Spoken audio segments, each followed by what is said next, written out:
Hello there, welcome to my first ever video on YouTube, and in this video I would be talking about the Smile devil fruits and also the artificial devil fruit that Vegapunk made. But before I get into the actual content of the video, I would like to apologize for the terrible audio quality. It's just terribly unfortunate that I do not have a proper mic. I will try to improve the quality using maybe enhancements or get a better mic sometime in the future, but for now, please, I do apologize. Just please bear with the poor audio quality. Okay, without further ado, let's just get straight into what I'm going to talk about today. In this video, I would like to attempt to explain certain aspects and answer certain questions relating to these Smile devil fruits. The first question is, why only Zoan? Why are there only Zoan Smile fruits? The answer is pretty straightforward. I'm pretty sure some of you may have already thought about this. The other thing I want to talk about are the side effects, the apparent side effects, and also what other side effects may or may not be there. The last thing I'm going to talk about is what aspect of his artificial devil fruit did Vegapunk consider as a failure? And why is it that Caesar thinks his are a success and why Vegapunk thinks his is a failure? It's mainly just to contrast Vegapunk's approach with the approach that Caesar took with making these artificial devil fruits. Okay, so let's get into the first part of this video, attempting to answer the question, why only Zoan? To answer this question, I would like to first talk about what's possible in real life regarding genetic coding, right? In real life, it's possible for a person to alter their hair color, eye color, their height, their weight, and their skin, whatever, using genetic code. It's possible, though it's not happening a lot. It is possible. We do have the technology for that. So basically, what Caesar's approach to these artificial devil fruits and these so-called smiles, the approach, what I think is pretty similar to genetic coding. What Caesar is doing, he's just taking the genetic code from a certain source, he's infusing that into a fruit, probably just apples, because that's what we've seen in Dressrosa. They're just apples with different colors on them. They're not real devil fruits, they're just weird apples. So basically he infuses this genetic code into an apple, and someone who eats that fruit is gonna get these abilities, or so he says. I really don't think those are abilities, they're just mutations. So let me just explain what I mean with this. We've seen Hold'em, right, recently. He has a lion sticking out of his torso. As ridiculous as that is, like, you have to hand it to Oda for making that outrageous design. But other than just being a hilarious design, I also think it's Oda's trying to imply that these devil fruits are very imperfect and there's some serious problems with these smiles, and that is, genetic mutation. These fruits are doing nothing but mutating the user's body. It's not giving them any abilities. It's just changing their appearance permanently. And before you say anything, Sheepshead, I do know Sheepshead is an exception, but before I get into all that, we'll just talk about what we've seen so far with every other Smile devil fruit user. Like Gazelle Man, Mouse Man, Speed, Batman's just ridiculous. I don't even want to talk about Batman. I'm so sorry, but that guy is just ridiculous. I'll talk about Gazelle Man. We've seen him in a couple of chapters ago. Was it 913? Was it? I'm not so sure. You can have a look. So Gazelle Man has really, really long legs, like that of a gazelle, and they help him run fast. He's quite fast. He was able to snatch Otama from Zoro and Luffy pretty much, so he is pretty fast. So what basically would have happened to him is that he ate this Smile Devil fruit that was infused with the DNA of a gazelle, and the moment he digested that fruit or whatever, the genetic code of a gazelle infused with his own, and you know how your body is constantly growing, right? You're alive, your skin is healing, your hair is growing, that sort of thing, right?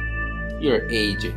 So in that process of aging, but with new DNA, basically his DNA has been infused with that of a gazelle, he started to grow longer legs until, he just became a man with the legs of a gazelle. So he can run really fast, but he does not have the stamina for it. We've seen in the next chapter, we've seen that he was extremely exhausted. He couldn't stop wheezing the whole chapter. So he's got the legs of a gazelle, but still has his own human lungs, I suppose. And it seems to be like a permanent mutation. I don't think he can transform his legs into that of a gazelle at will or anything. It's just a permanent mutation. They're just I wouldn't say enhanced human beings, but modified human beings. They're nothing more than modified human beings. They're not Zoans. Why is it that there's no other devil fruit types with the smiles? Well, as I said, it has to do with genetic code, right? How is Caesar gonna find the genetic code for a paramecia fruit, like something, for example, who's got a paramecia? Buggy, right? Try Buggy's devil fruit, for example. How is Caesar gonna find genetic code that would make someone split their own body into separate parts of their own body? Like, it doesn't make sense. That's not possible without some unnatural aspect, right? Something unnatural has to exist in order for this to be possible. And Logias are the same thing. Let's take Kizaru, for example.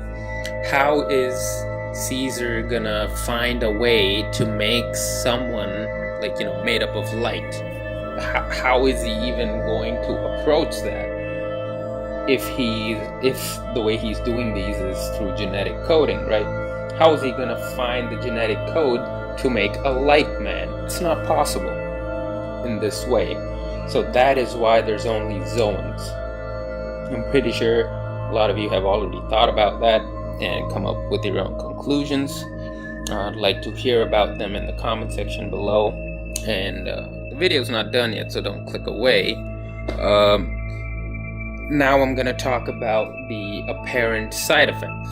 It's really not much. We've seen that these are permanent mutations, as I've said before. That's the main side effect. You cannot transform at will. Again, barring Sheepshead, he is an exception in this. He can somehow transform his hands into the horns of a sheep. But we have not seen anything like that with other Smile Devil Fruit users. Even with the latest chap. So far, it just seems like Sheepshead is the only exception. So, aside from these side effects, let's just talk about water. We know that real devil fruits, if you jump in the water, you're gonna drown, you're a stone, you're gonna sink to the bottom of the sea, and you're gonna die if no one helps you out. But with Smile Devil Fruit users, it's a little different, I think, I'd like to say. For example, we've seen Speed, right? She's basically just a human horse, a centaur. She ate a devil fruit and her butt just grew into the butt of a horse. Her legs became the leg of a horse, and she basically her body became half horse and half human. Actually, not even half. The only human things that's left, human aspects that's left, are probably her brain, her speech, her arms, and her boobs. That's pretty much the only those are the only human parts left on Speed. So let's say Speed were to fall in the sea. How is she gonna swim with that horse's body, right? She won't be able to swim. I don't think horses swim. But if they do, then this is a bad example. All I'm just saying is if the smile devil fruit they ate is that of an animal that drowns, chimpanzees can't swim. They drown. So if there were to be a smile chimpanzee fruit, the person, I would assume, would drown straight away when they hit the water. But say, for example, they have a fish smile fruit. It's very possible, right? Caesar can just take the genetic code of fish, put it in a human.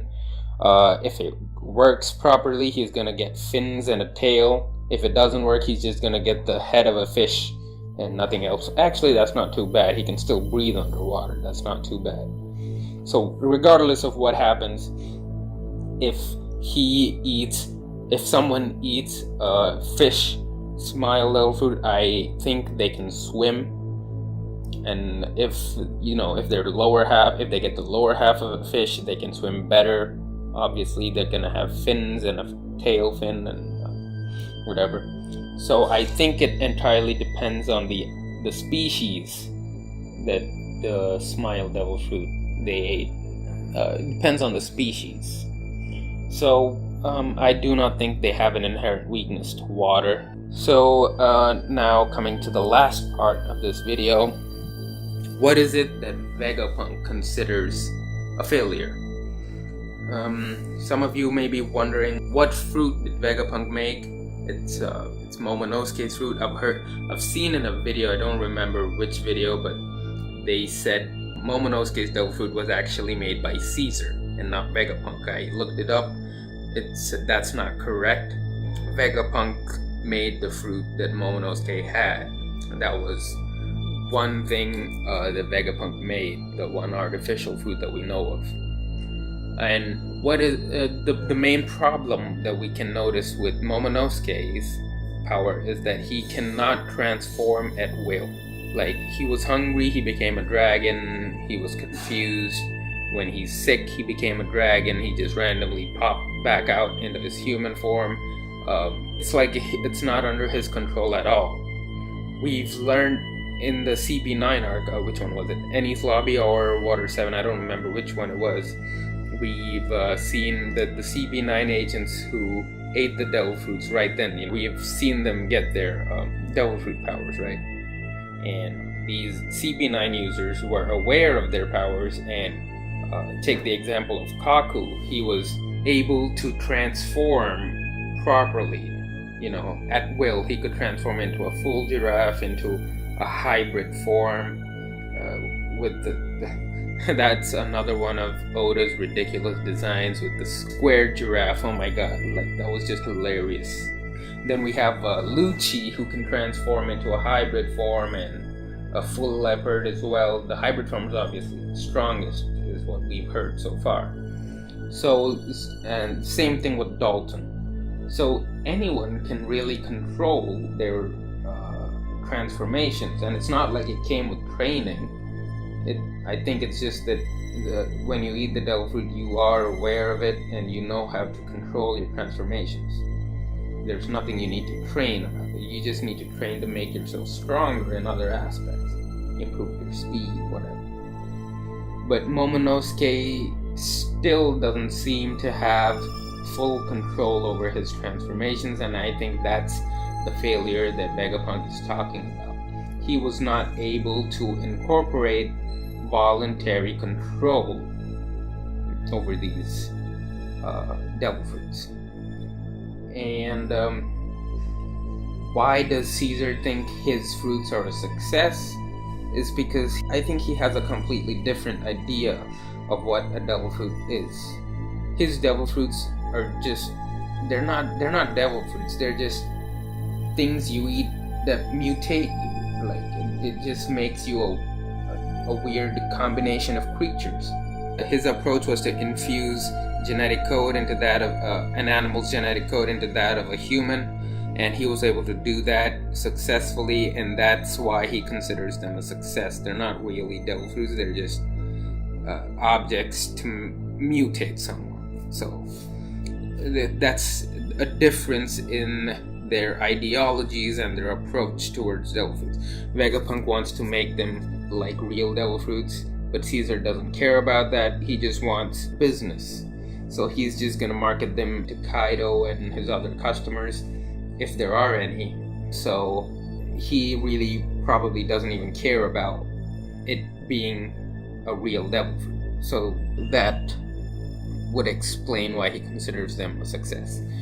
Okay, hope you guys, well, this is the end of the video. Hope you guys have enjoyed it. Hope you guys have found something interesting, and leave a comment down below on what you think. If you really like what I said, leave a like and subscribe. I will come up with more videos like this. And I'm sorry I didn't use any manga panels in this video. It's because I've been hearing a lot about copyright strikes, and I do not want that to happen with my very first video. So I do apologize for that as well. And again, I do apologize for the poor audio quality.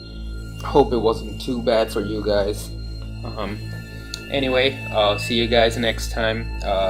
That's all I have for today.